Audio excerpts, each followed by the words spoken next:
យុតិធម៌សម្រាប់ជនរងគ្រោះមានពីរយុតិធម៌មួយគឺជនល្មើសត្រូវតែផ្ដន្ទាទោសឯយុតិធម៌ទី2នោះ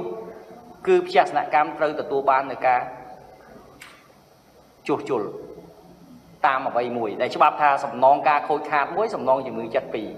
តាមរយៈយុទ្ធនាការមួយនេះខ្ញុំចង់បញ្ជាក់ជូនថាបងប្អូនមានច្រកផ្លូវការមួយតាមរយៈយន្តការនេះបើទទួលរងភាពអយុត្តិធម៌ការរំលោភបំពានដោយខុសច្បាប់សូមប្តឹងមកយន្តការមួយនេះហើយយើងនឹងយកចិត្តទុកដាក់ក្នុងការដោះស្រាយក្នុងក្របខ័ណ្ឌនៃយុទ្ធនាការទី2នេះបើរឿងក្តីមានការយឺតយ៉ាវខ្លាំងក៏បងប្អូនអាចដាក់ពាក្យបណ្ដឹងមកច្រកផ្លូវការនេះដែរឥឡូវការប្រកាសបើកយុទ្ធនាការនេះមានន័យស្មើថាការប្រកាសបើកច្រកមួយដើម្បីយកកិច្ចការទាំងអស់នេះមកត្រួតពិនិត្យហើយនឹងដោះស្រាយប្រកបដោយការទទួលត្រូវ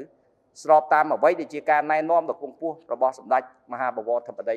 នាយករដ្ឋមន្ត្រីនៃប្រជាណាចក្រកម្ពុជា